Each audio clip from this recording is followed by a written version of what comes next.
Assalamualaikum warahmatullahi wabarakatuh.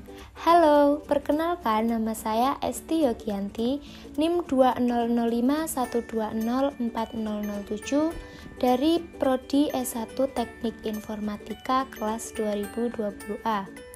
Pada video kali ini, saya akan menjelaskan materi tentang mail server untuk memenuhi tugas mata kuliah jaringan komputer yang diampu oleh Bapak Agus Prihanto, ST MKom.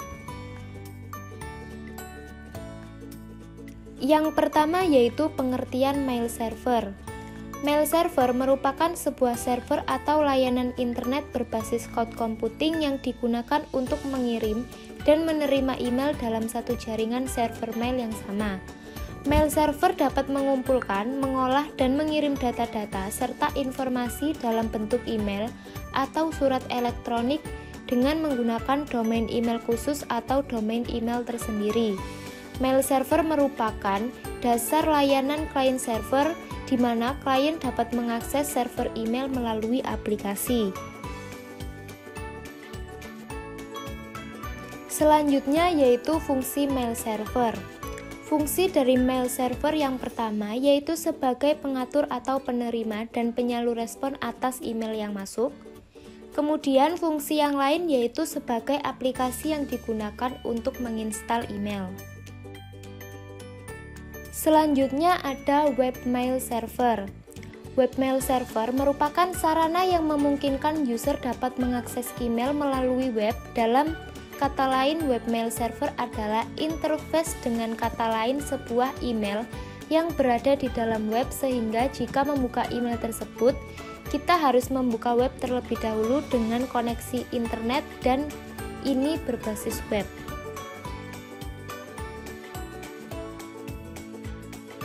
Selanjutnya yaitu ada protokol email. Di sini saya menyebutkan 3 protokol utama dalam mengirimkan email melalui mail server, yaitu yang pertama ada protokol SMTP yang singkatan dari Simple Mail Transfer Protocol. Definisi dari protokol SMTP yaitu suatu protokol untuk berkomunikasi dengan server guna mengirimkan email dari lokal email ke server sebelum akhirnya dikirimkan ke server email penerima.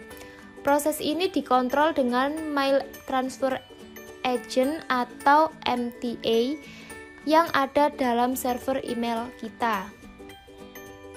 Yang kedua ada POP3.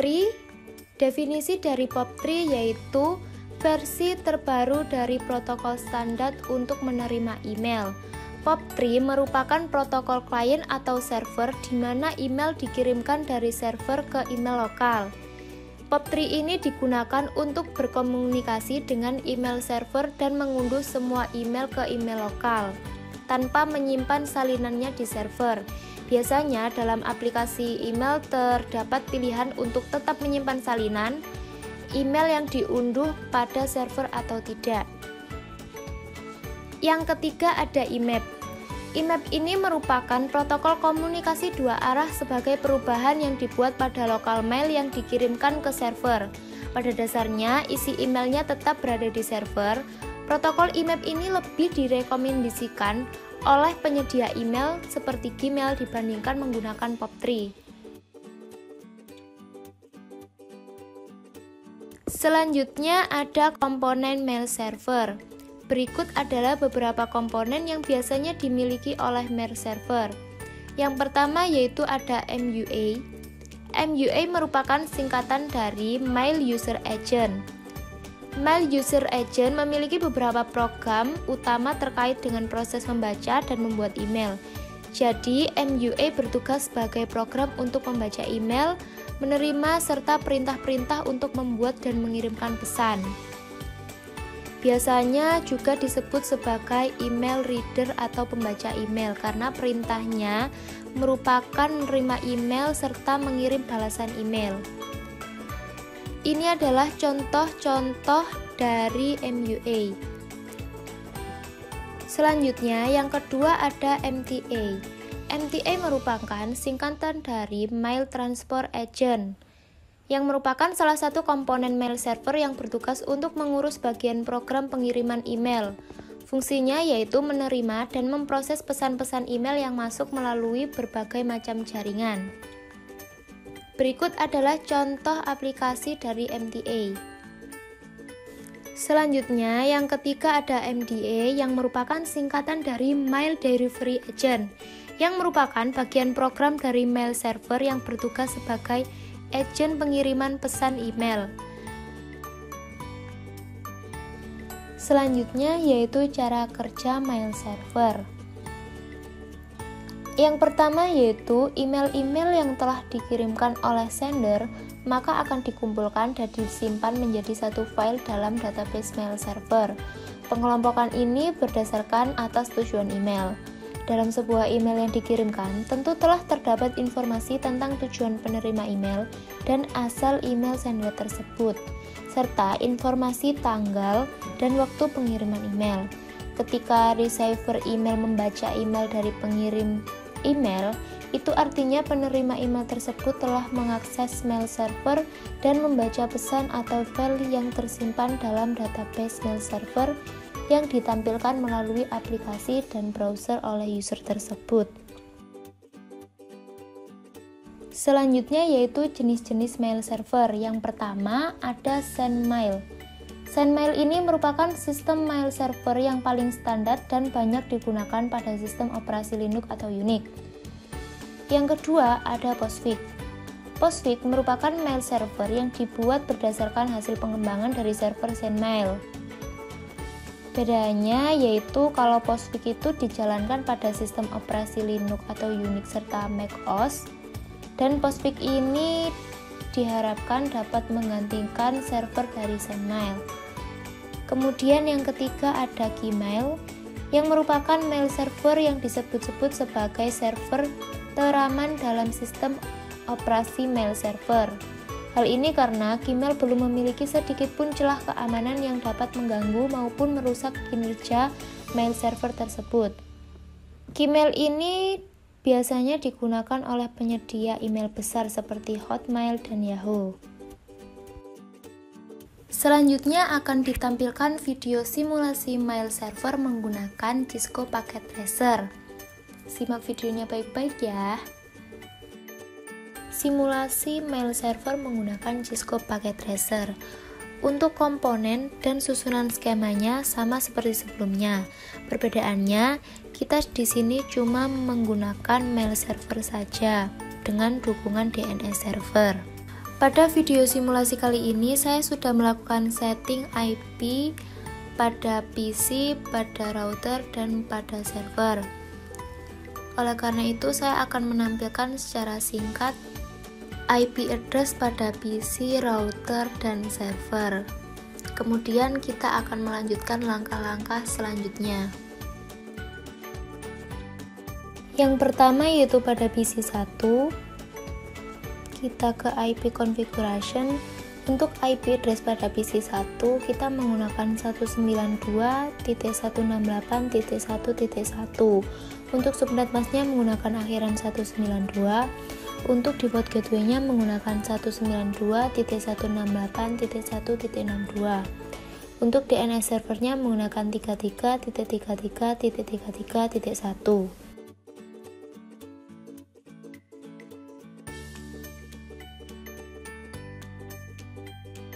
Selanjutnya ke PC 2. Untuk IP address pada PC 2 menggunakan 192.168.1.2. Untuk subnet mask, default gateway dan DNS servernya sama seperti PC 1. Selanjutnya ke PC 3. Untuk IP address-nya sama seperti sebelumnya tetapi menggunakan akhiran 3. Untuk subnet mask, gateway, dan DNS-nya sama seperti PC 1 dan PC 2. Selanjutnya ke PC 4. Untuk IP address-nya menggunakan akhiran 65. Untuk subnet masknya menggunakan akhiran 192. Untuk default gateway-nya menggunakan akhiran 126. Untuk DNS server menggunakan 33.33.33.1.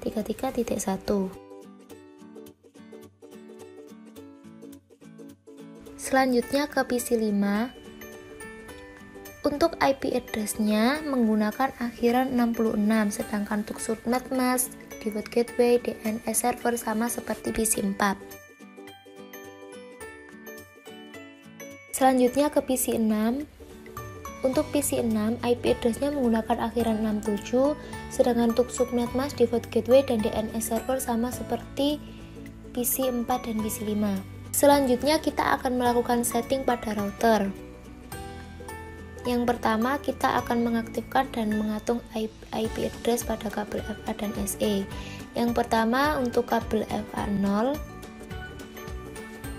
IP address-nya yaitu 192.168.1.62. Untuk subnet mask-nya menggunakan akhiran 192, kemudian aktifkan. Untuk kabel FA1, IP address-nya yaitu 192.168.1.126. Untuk subnet mask-nya sama menggunakan akhiran 192, kemudian aktifkan. Untuk kabel serial 2 menggunakan 12.12.12.1. Untuk subnet mask-nya menggunakan 255.0, kemudian aktifkan. Untuk kabel serial 3 menggunakan 13.13.13.1. Untuk subnet mask-nya menggunakan 255.0, kemudian aktifkan. Setelah mengaktifkan kabel FA dan SE serta mengatur IP address-nya, maka kita ke RIP untuk memasukkan network RIP. Network yang pertama yaitu 12.12.12.0, kemudian add. Yang kedua yaitu 13.13.13.0, kemudian add. Yang ketiga yaitu 192.168.1.0, kemudian add. Setelah semua sudah dimasukkan, kemudian kita ke CLI, kemudian ketikkan no auto summary dan version 2, lalu kembali ke config, ke menu setting, kemudian save konfigurasi. Selanjutnya kita ke router 2. Kabel FA0, untuk IP address-nya yaitu 192.168.1.254. Untuk subnet mask-nya menggunakan akhiran 128, kemudian aktifkan. Untuk kabel FA1 kosong karena tidak terhubung dengan apapun. Kemudian untuk kabel serial 2, IP-nya yaitu 12.12.12.2, untuk subnet mask-nya 255.0. Kemudian aktifkan. Untuk kabel serial 3, IP address-nya yaitu 23.23.23.2, subnet mask-nya menggunakan 255.0, kemudian aktifkan. Setelah semua sudah diisi, kemudian kita ke RIP untuk mengisi network ke RIP routing.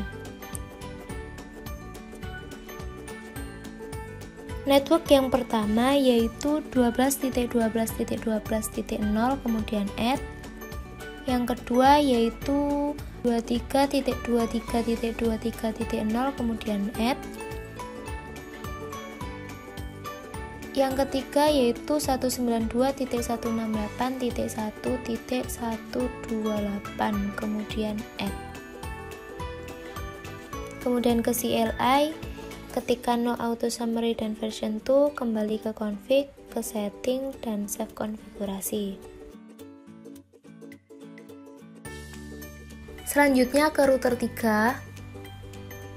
Untuk kabel FA0-nya, IP-nya menggunakan 33.33.33.3, subnet mask-nya menggunakan 255.0, kemudian aktifkan.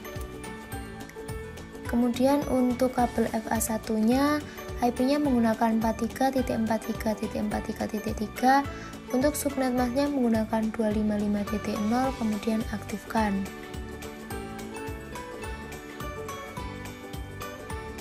Untuk kabel serial 2, IP-nya menggunakan 23.23.23.3, untuk subnet mask-nya menggunakan 255.0, kemudian aktifkan.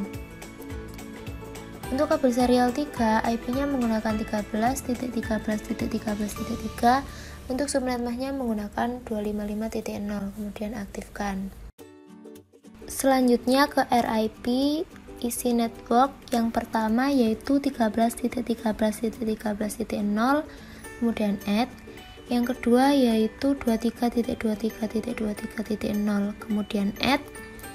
Yang ketiga yaitu 33.33.33.0 kemudian add.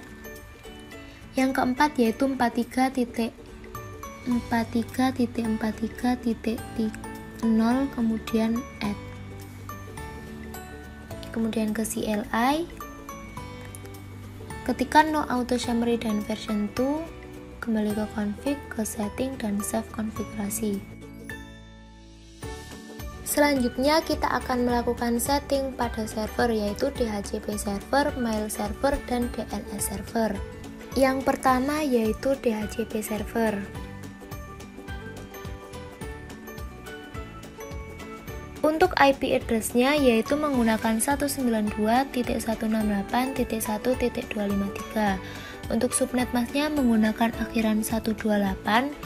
Untuk default gateway-nya menggunakan 192.168.1.254. Untuk DNS servernya yaitu 33.33.33.1. Lalu ke service, kemudian pilih DHCP, masukkan default gateway yaitu 192.168.1.254, lalu DNS server 33.33.33.1, lalu save. Selanjutnya setting pada mail server. Untuk IP-nya menggunakan 43.43.43.4. Untuk subnet mask-nya menggunakan 255.0. Untuk default gateway-nya menggunakan 43.43.43.3. Untuk DNS servernya menggunakan 33.33.33.1. Selanjutnya pada DNS server, untuk IP-nya yaitu 33.33.33.1, subnet mask-nya menggunakan 255.0, untuk default gateway-nya menggunakan 33.33.33.3. Selanjutnya kita akan ke service untuk melakukan penambahan entry dns.com. Kita ke service, kemudian ke DNS, aktifkan DNS service, kemudian masukkan name mailku.com dengan tipe ARICOD dan address yaitu 43.43.43.4, kemudian add. Selanjutnya kita akan memastikan PC 1, PC 4, dan laptop terhubung dengan DNS server dan mail server. Kemudian kita juga akan melakukan nslookup pada command prompt.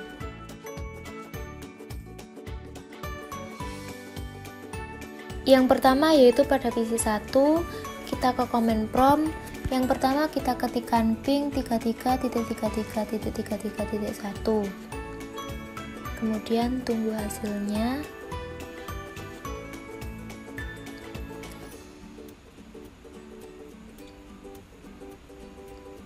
Yang keluar yaitu reply, yang artinya PC 1 dengan DNS server sudah terhubung. Kemudian yang kedua kita ketikkan ping 43.43.43.4, lalu tunggu hasilnya.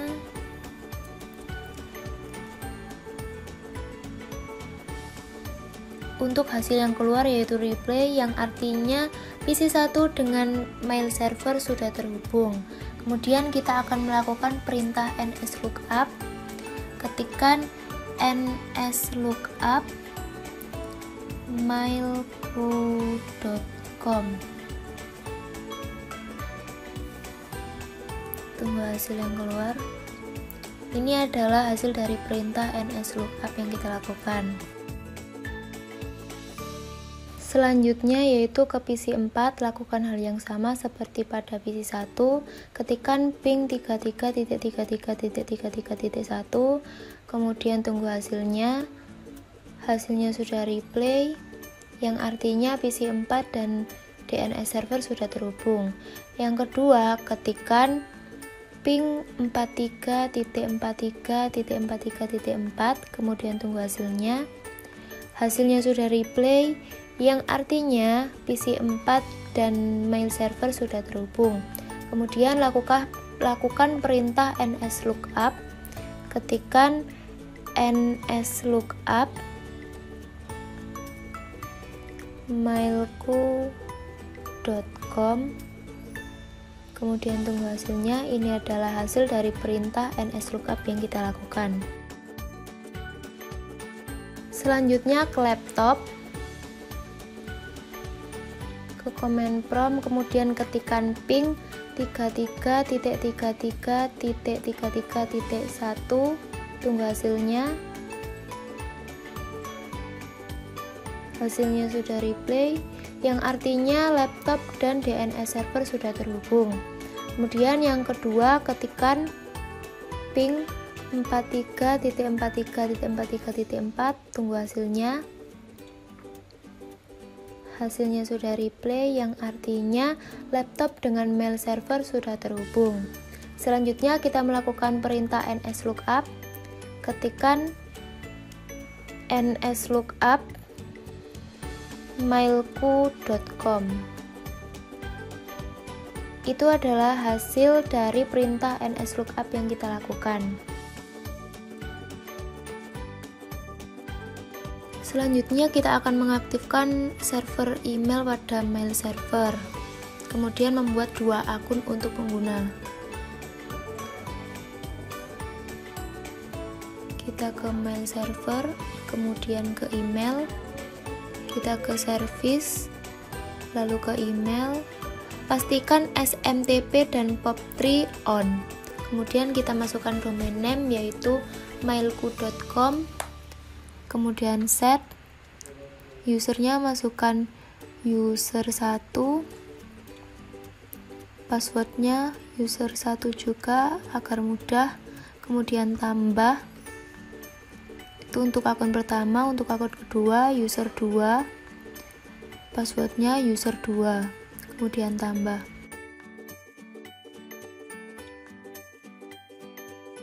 Selanjutnya kita akan mencoba mengirim pesan email. Kita ke PC 1,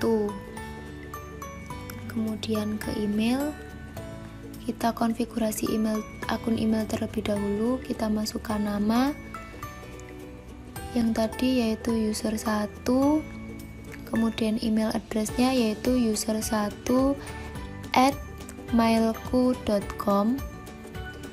Untuk incomingnya yaitu mailku.com. Untuk outgoingnya yaitu sama mailku.com. Untuk username-nya yaitu user 1. Untuk passwordnya juga user 1. Kemudian save. Kemudian kita ke compose. Kita akan tujukan surat ini ke user 2@mailku.com.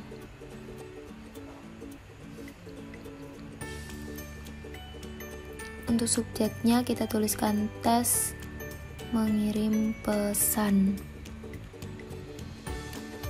Kemudian kita tuliskan pesan kita yaitu halo. Ini pesan dari user 1.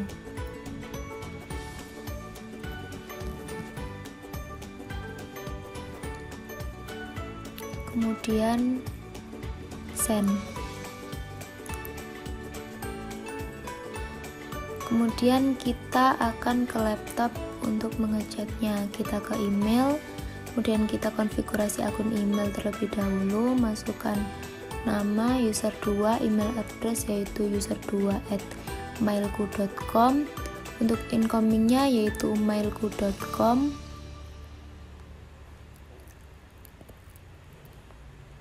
Untuk outgoingnya username-nya user 2, passwordnya user 2. Kemudian save. Kemudian ke receive.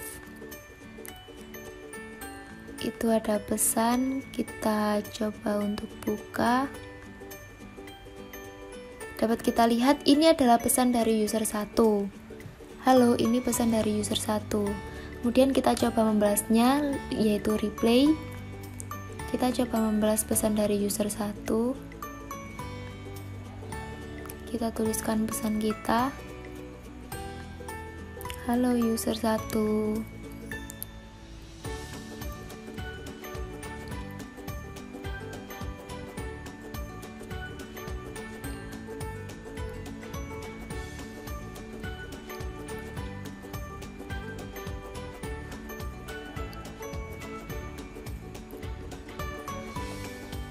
Kemudian send.